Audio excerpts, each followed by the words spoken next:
What is going on, guys? We are back, and today we're going to be starting a brand new Surviving With series, which is going to be Surviving with Botania.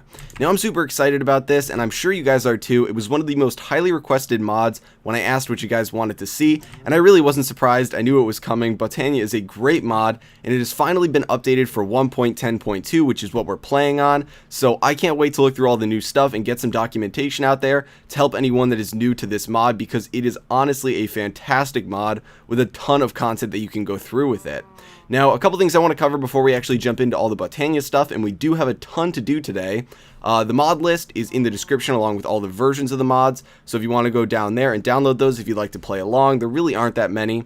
Along with that, the seed for the world is down there too. Pretty much anything you might need to know about the world. We are playing on hard mode, and you can see that the X, Y, and Z coordinates are up in the upper right hand corner right below the map. If you'd like to find out where I'm actually playing, it really isn't anywhere special. I don't remember how close it is to where I spawned, but I just kind of wanted a little bit of an enclosed area. We're not going to be building a base this time. I'm actually going to be stealing one of Chillem's ideas, where he just kind of makes an outdoor, I guess you'd call it like a grove, kind of surrounded with trees and some, make it pretty much like an enclosed wooded area, because I feel like that fits the mod.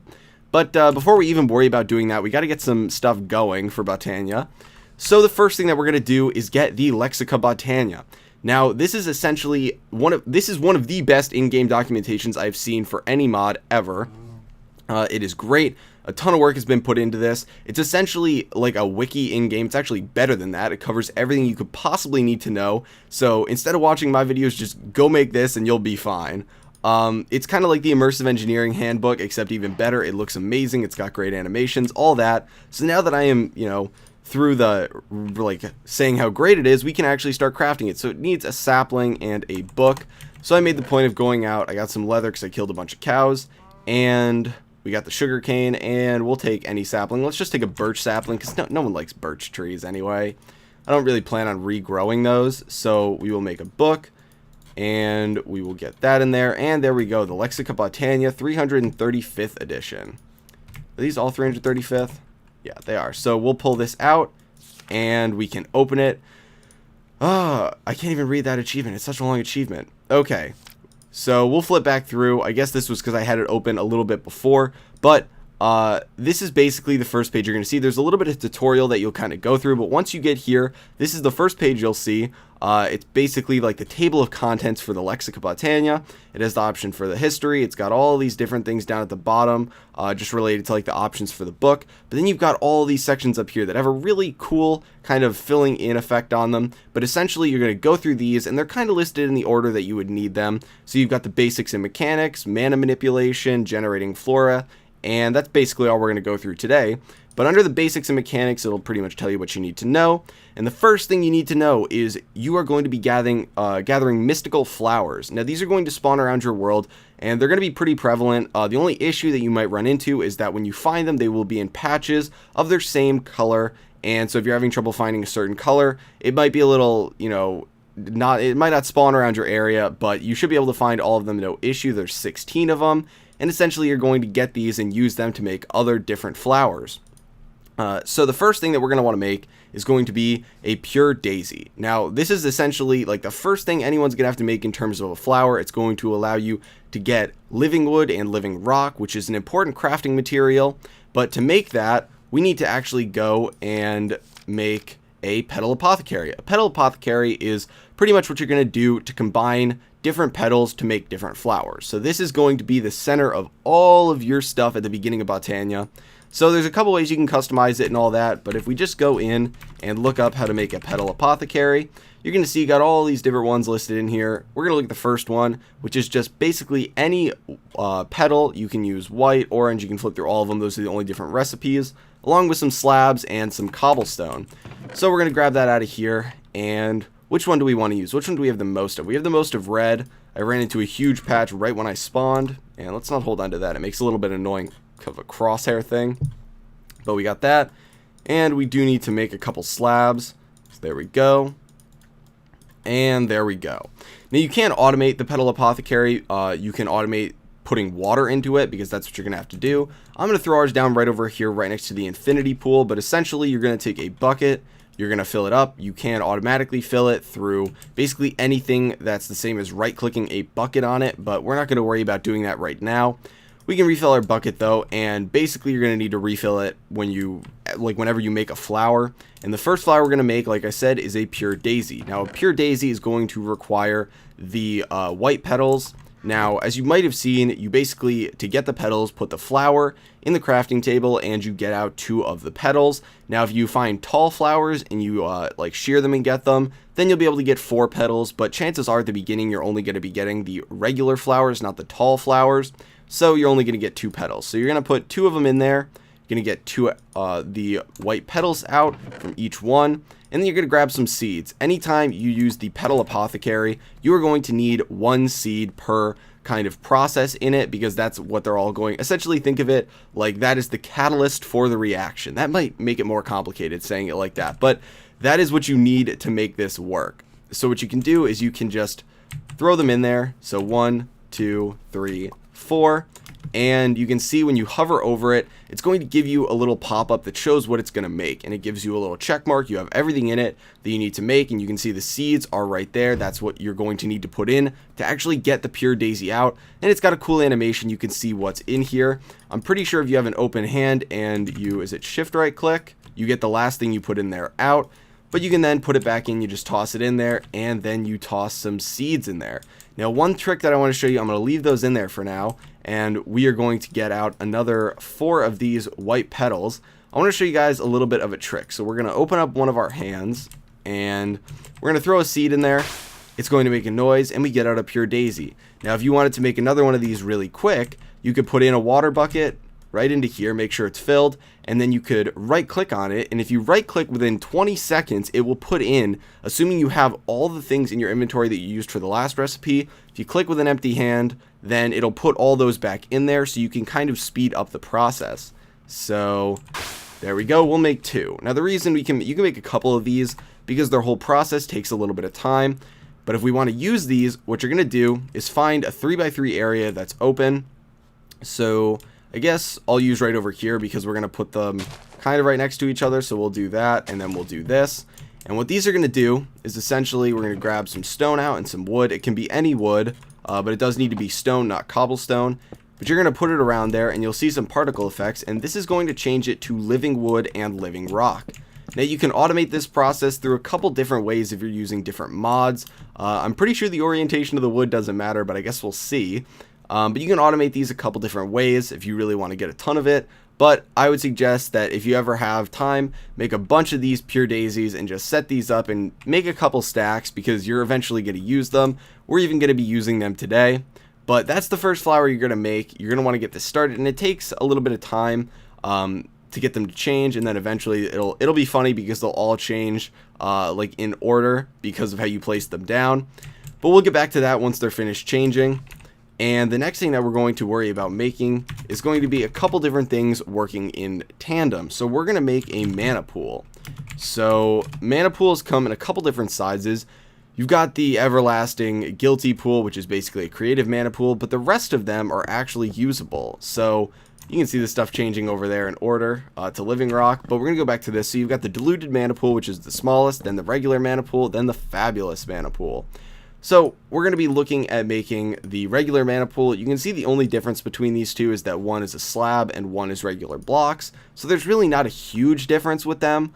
I don't see really a reason to make the diluted mana pool. The regular mana pool stores like 100 times more in terms of capacity.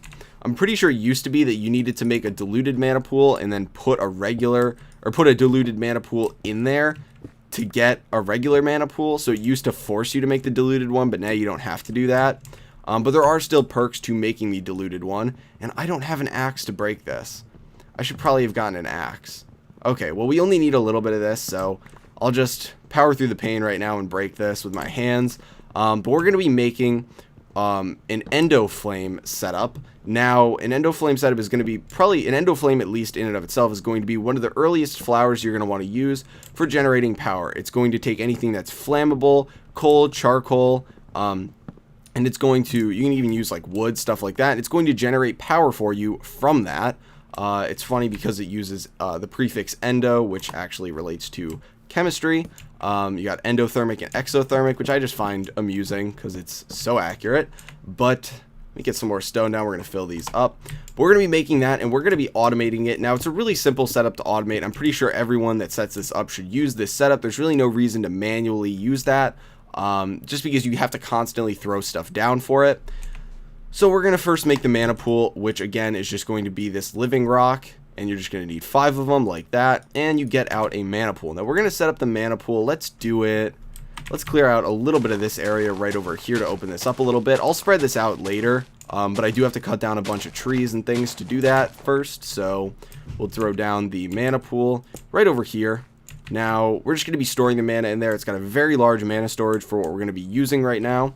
But now that we've got that, we are going to need to make a couple different things. We need the endoflame first, so it's right here. It's going to need mystical brown petal, 2 of those, a red petal, and a light gray petal.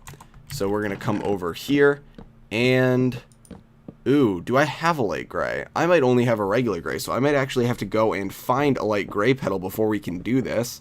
Unfortunately, for some reason I thought it was a gray petal.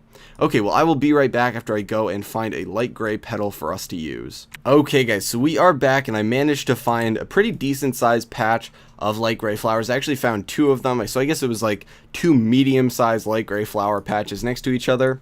So we're going to be making these into the petals, and we only need 1 light gray petal, 1 red petal, and then we need to grab out of here one of the brown flowers that we have, so get that.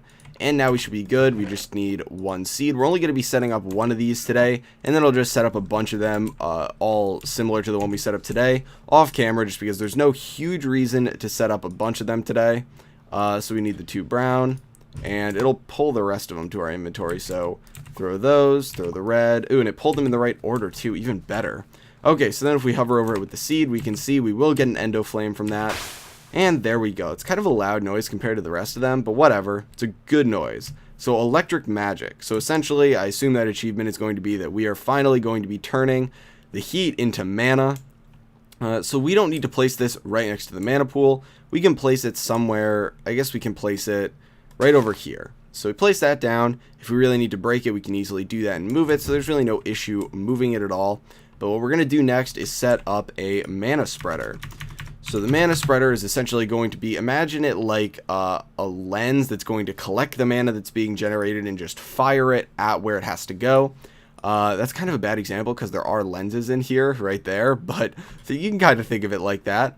So we're going to need 6 living wood, any petal, and a piece of gold. Now I have 8 living wood, which is great. So we might as well just use the gray one. So we'll grab a piece of gold in here. That's why that and redstone are why I actually had to really go mining. Most of the time, you don't actually need to mine much before you start setting stuff up. But we're going to get our mana spreader, and we can throw this down.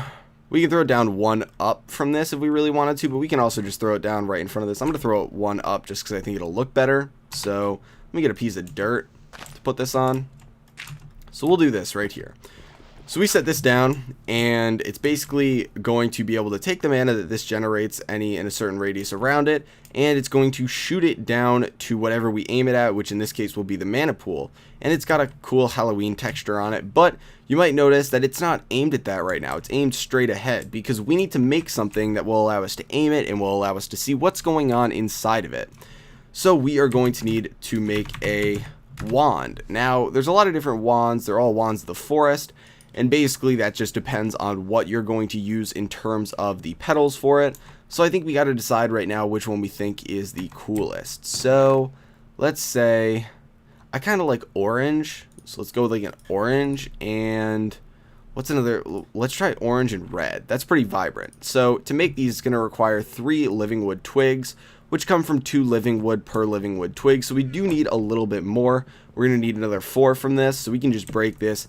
Now, if you don't want to get all of this, it's perfectly fine to just break the 4 that we need, place down the wood there, or you don't have to place any down, but you can place down 4 more wood and it will convert it. Because it's passively done, it doesn't really take anything to make it, so you might as well always have it in here.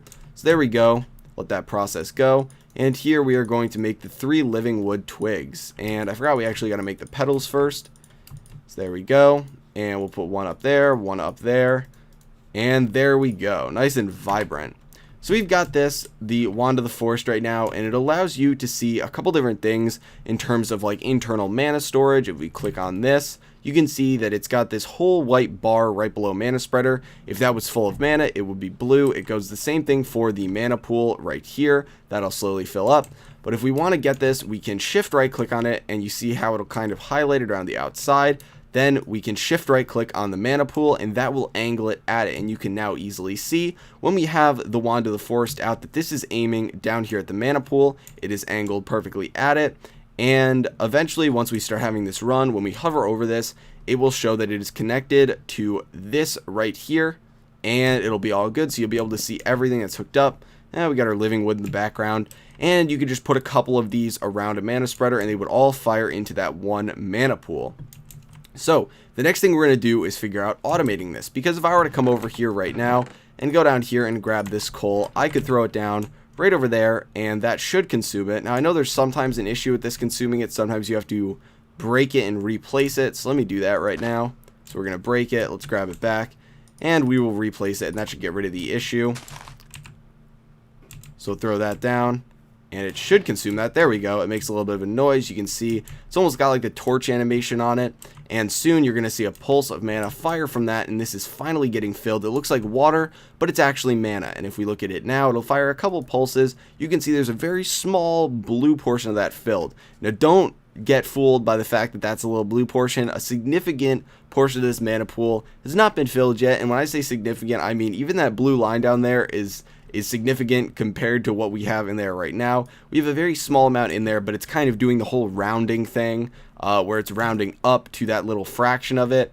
But then if we look over here, you can see it is now bound. You can see what it is bound to and what this is bound to and all that good stuff. So you can see the chain of events that is going on right here. So now the next thing we need to do is automate this, because we don't want to constantly be over here throwing down coal for this thing to consume. And it's kind of a lengthy process, because it's going to consume it and it'll burn through it, and then it'll consume another one and it'll burn through it, and it'll keep doing that over and over and over again. So what we're going to do is use a little bit of, I guess you could call it the old-fashioned way. I'm pretty sure you can use a dropper now, and it might be a little bit cheaper. Okay, sorry about that, guys. So we're back. We can get back to automating this. So as I was saying, I'm pretty sure you could use the dropper, but you would have to invert the signal for the dropper, just because when we actually set this up, the redstone coming on is what's going to stop the whole setup. So we're going to be using the open crate, which is going to allow us to pretty much just drop things straight down using this, which is going to require 8 living wood planks. And because this is getting a little tedious, I guess I can go in here and grab some of our iron, and I'm just going to cave and finally make an axe. I don't know why I didn't have one before. So there we go. Get our iron axe out, and we'll just chop this down really quick. And this should be enough for us to do what we got to do with it. And I'll just place down the rest of the wood, because again, why not? There's no reason not to put it back down. There we go. And we can come over here and make the, what was the recipe again? Oh, it's living wood planks. Okay, so it's actually a lot cheaper than I thought. Okay, so we only need 2 living wood for that. We'll get the living wood planks, and there we go. So we got our open crate. Did I just get an extra? Why did I think it was 8? It was 7. What? I am so out of it right now. Okay, so we have our open crate, and what we can do is I'm going to take that piece of dirt that we used to position this correctly, and I guess we can position this a little bit out of the way. We'll put it right over, let's put it right here. So the open crate is going to allow stuff to be dropped, and there is no inventory to it. You're essentially just going to put stuff in there. So we are going to be using a hopper for this, and we got to make one really quick. So we're going to grab out our 5 iron right over here, and we can make our chest and get the hopper going right there. And then we're going to make a quick pressure plate like that. And other than some redstone, that is all we are going to need. So we're going to put the pressure plate right next to the endoflame, right below the open crate. We're going to put the hopper put onto the open crate over here. And the only thing I'm going to do is break a couple of these blocks around here just to open this up a little bit so you guys can see what's going on. You don't actually need to break all those. You don't need this much open space. What we're going to do is grab the redstone, and I am going to make a quick, we can use wood. I'm going to make a quick wooden half slab. You don't need a half slab, but I think it looks a little bit nicer. What you're going to do is you're going to take some redstone. You're going to put redstone there. Then we're going to set up our half slab right up here. Put some redstone up there. And I'm not actually sure if we need redstone on the top right now, but we can figure out really quick. My old setup needed it, but I actually don't know if this one does. So you can put some coal in there. Yeah, so we need redstone on the top. So let's grab this out of here real quick. So what we're going to do is put redstone right on the top there, and what this will do is essentially we throw the coal in, it'll drop one, it'll wait until that consumes it, and then it'll drop another one. And if it doesn't end up consuming it, then it'll just stop dropping them. And it basically does this because if you constantly drop them, you're going to be wasting them. They might despawn because this isn't going to need all of those at the same time. And it also makes it annoying because it won't consume it. It needs to be sitting there for a certain period of time before it'll consume it. So if you're dropping a bunch of them, it'll keep resetting as they build up into one stack, and then it won't be able to consume them. So what this essentially does is it kind of automatically drops it for you at time intervals that are necessary. And one way that you can go about doing this that I actually can't do right now because I haven't gone to the nether, but eventually I will do, is you can take a comparator and you can come over here and you can put it on the side of this, and it essentially will output a signal when this is a certain amount full. So I believe it's like 3/4 to being completely full. It'll output a comparator signal, and then that you can connect over here. And if you connect it, then when the signal is on, this will stop dropping them, and it actually won't be based on whether or not a coal is sitting there. It'll just stop it altogether. And the reason you would do that is because there's no reason to have coal being dropped when there's no open space for mana in here. So I think that's a pretty good idea. That would be one of the main reasons to use a diluted, or to not use a diluted mana pool, is because if you automate it and I go AFK for like 3 hours, I can get this completely filled using a couple of endoflames completely automated, and the diluted mana pool would not be able to get nearly as much mana in it as this one, even though there are some perks to using that. But I think that's where we are going to call it for the day, guys. I'm pretty happy with where we managed to get today. Hopefully you find all this stuff useful if you're just starting out in Botania, or even if you're a seasoned veteran and you would like to come have some laughs at my expense while I attempt to learn the mod along with everyone else. But hopefully you guys enjoyed the video. If you found it entertaining or informative in any way, please feel free to give it a like. It does help me out a lot. And as always, I will talk to you guys later.